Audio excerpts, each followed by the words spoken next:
대한민국 육군 신형 소형 전술 기동 차량은 과거 지프에서 군토나로 불리우던 K131 레토나가 이어받고 이제는 국산 신형 전술 기동 차량 K151 현마가 이어받게 되었는데요. 비처럼 빠르게 기동하는 특성을 강조하여 현마라 장명되었는데 이런 현마가 군용 트럭의 최고봉인 미국의 험비의 아성에 도전장을 던지고 나섰습니다. 안녕하세요. 색다른 시각으로 전 세계의 이슈를 다루는 색다른 튜브입니다. 군용 트럭의 대표격인 험비보다 싸고 빠른 기아의 K151 현마가 폴란드에서 추가 수주를 눈앞에 두고 있다는 소식입니다. 폴란드 정부는 기아가 만드는 군용차를 최대 3,000대 추가 발주하는 방안을 검토하고 있습니다. 금액으로는 한화 약 3조 원 규모로 알려졌는데요. 현존 최고 성능을 자랑하는 미국산 험비의 절반값이지만 기동성이 더 뛰어나다는 점에서 높은 평가를 받고 있습니다. 기아의 한국형 험비 소형 전술 차량 KLTV가 폴란드에서 또 한 번 수주고를 올릴 것으로 기대되고 있습니다. 한국형 험비 K151 현마는 폴란드 현지에서 레그완으로 불립니다. 폴란드군 정식 명칭 LPR 레그완으로 이구아나의 폴란드어입니다. 현지 매체 등에 따르면 폴란드는 기아로부터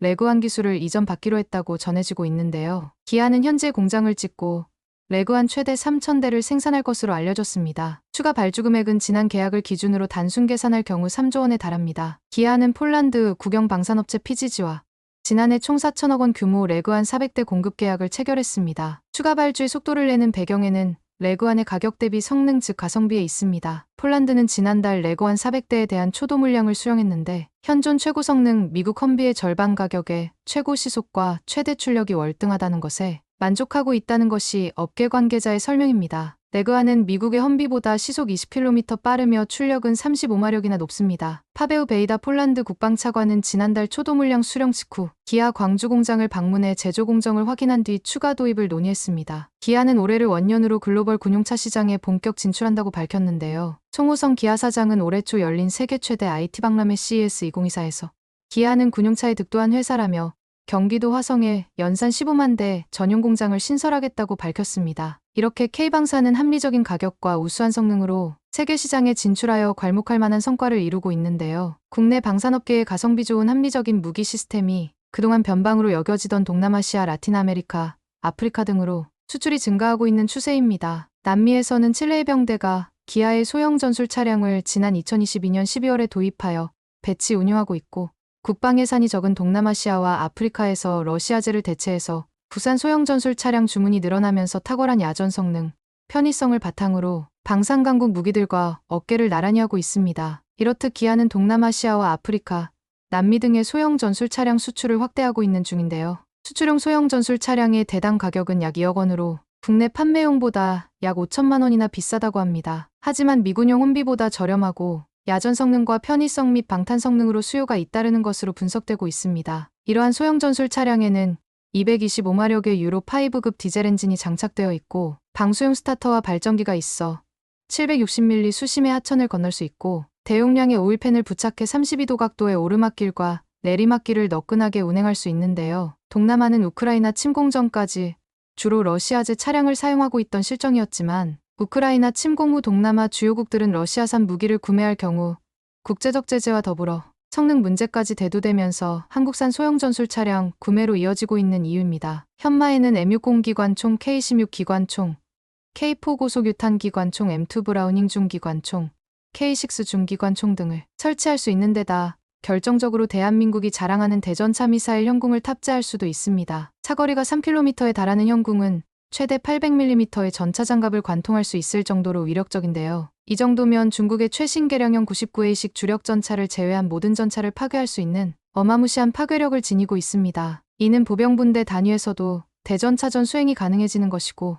여기에 빠른 기동성을 앞세운 게릴라전으로 생존성까지 높일 수 있으니 금상첨화라 할 수 있는데요. 더구나 원거리에서 7.62mm와 5.56mm 총탄을 막아낼 수 있고 수류탄과 대인질의 폭발로부터 탑승 인원을 보호하는 놀라운 방어 능력까지 갖추고 있습니다. 폴란드가 험비 대신 K151 현마를 선택한 것은 절대 이변이 아닌 높은 화력과 기동성 및 방어력을 모두 따져본 당연한 결과라는 것이 전문가들의 한결같은 평가입니다. 폴란드 내에서도 환영의 목소리가 높은데요. 폴란드 군사 관련 커뮤니티에선 벌써 K151 현마에 증가장갑을 붙인 후 K6 무인 포탑 현궁을 올려 경보병 교차로 개발하자는 등 다소 흥분된 의견이 속속 올라오고 있습니다. 당연히 도입 대수 400대가 끝이 아니라 라이센스를 받아 5,000대까지 보급하자는 목소리도 나오고 있는 이유인 것이죠. K151 현마는 길이 4.9m, 너비 2.19m, 높이 2m의 총 중량 5.77톤인 군용 트럭입니다. 차륜 구동 방식을 채택해 최고 속도가 포장된 도로에서 시속 130km에 이르고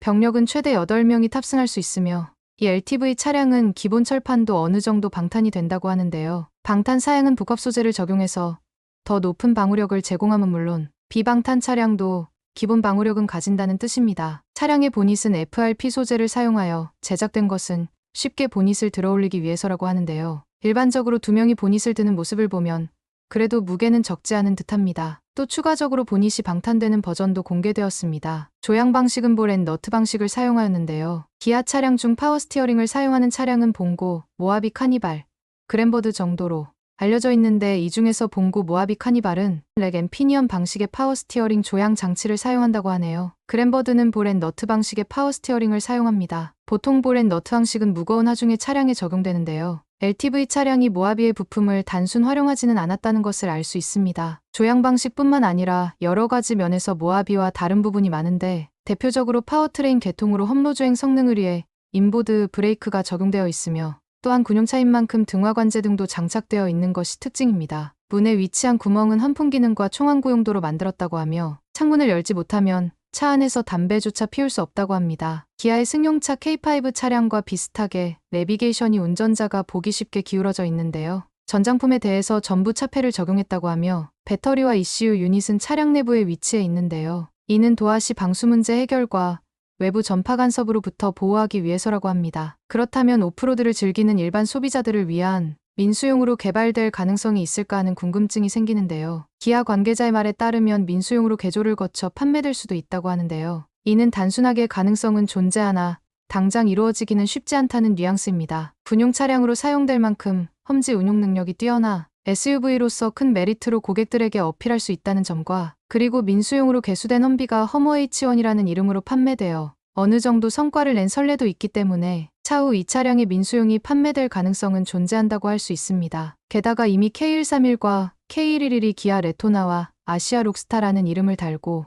민수용으로 출시된 적이 국내에서도 있었습니다. 다만 도시주행이 일상인 SUV와는 전혀 다른 주행 특성을 가지기 때문에 이 차가 차기 모하비의 형태로 출현할 가능성은 전무하다고 할 수 있으며 실제로 모하비는 유로6로 엔진 개수를 받기 위해 잠시 생산이 중단된 것 외에는 모델이 계속 유지되고 있어 2019년에야 K151과 무관한 페이스리프트 모델이 출시되었습니다. 기아에서는 우선 군용화 과정 이후 민수 버전이 나올 것을 어느 정도 고려하고 있다고 하는데요. 일반 자동차용 번호판을 장착한 차량은 재난안전통신망 장비용으로 국민안전처에서 운용하는 사례가 있었으며 국민안전처 폐지 이후에는 행정안전부에서 K151을 이관받아 운용하고 있는 것으로 알려져 있습니다. 자동차관리법상 특수자동차로 분류된 자동차이므로 향후 민수용으로 나오는 데는 큰 문제는 없을 것으로 보입니다. 하지만 2018년 이후 기준으로는 민수용 개발 예산이 부족하여 민수 버전 출시가 아직까지는 미정이라고 하는데요. 실제로도 세계의 군용 차량들은 수익성 및 민수용에 보다 적합하게 개발하는 비용 등의 이유로 민수용이 출시가 미뤄지거나 잠정적으로 취소되는 경우도 허다합니다. 미국의 민수용 허머 H1이나 일본의 토요타 메가 크루저도 군용이 출시된 다음 민수용으로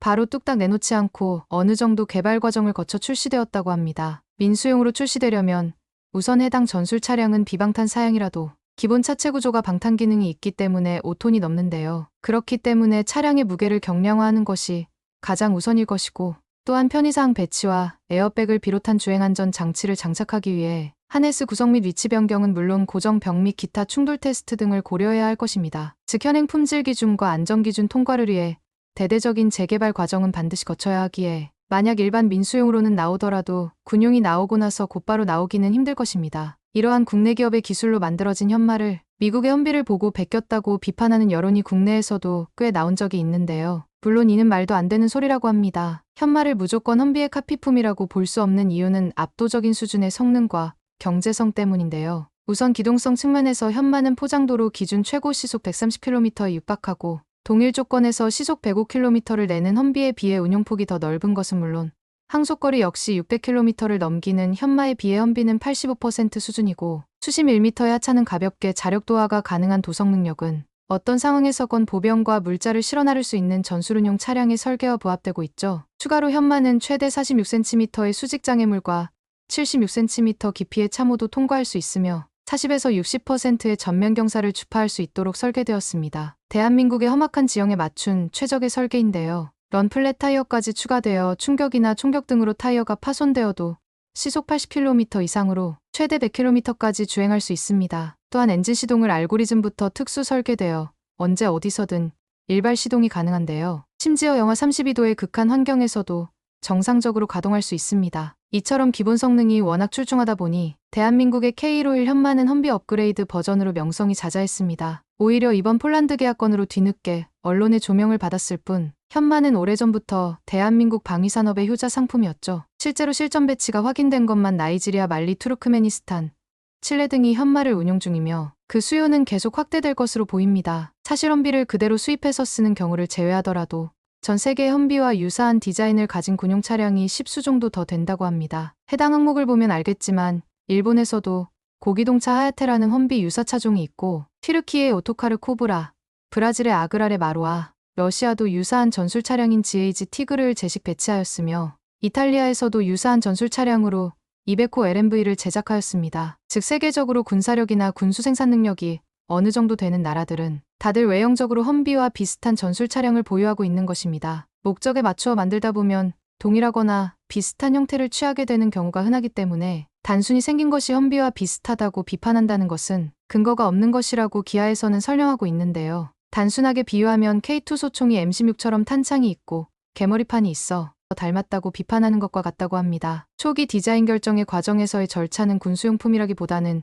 오히려 민수용 차량 디자인 프로세스와 유사하게 진행되었고 군수용다운 강인한 이미지나 태극 팔괘를 형상화한 앞면 등 민수용에서 생각해볼 법한 디자인 컨셉이 대거 채용된 계기가 되었습니다. 또한 K151의 초기 디자인은 기능 요구에 의한 바텀업 방식의 외형 디자인 결정이 아니라 인간의 심미안이 주도한 디자인이다 보니 뭔가 험비스러운 디자인이 섞여 들어갈 여지가 충분할 수밖에 없습니다. 하지만 그렇다고 해서 험비의 디자인을 그대로 베꼈다고 할 수도 없는 것이 해당 디자인이 민수 차량 디자인 결정 과정과 유사한 절차를 거치다 보니 태극 팔괘를 형상화한 앞면 같은 독자 디자인도 포함될 수밖에 없었고 외형 자체도 험비를 베꼈다기보다는 그냥 기존 개발된 제품들의 이런저런 디자인 컨셉들을 심미안적으로 반영하여 기존 군용 차량의 트렌드인 낮고 납작하면서 넓은 형체의 각진 디자인 등이 이리저리 섞이면서 한 번에 반영되어 일견 험비스럽기도 하고 다르게 보면 다른 군용차 같은 느낌도 나는 그런 오묘한 디자인으로 결착되었다고 봐야 하는데요. 사실 군용 차량은 민수 차량보다 제약이 많을 수밖에 없습니다. 험로 주차와 정비성을 위한 구조, 베리에이션을 위한 모듈화,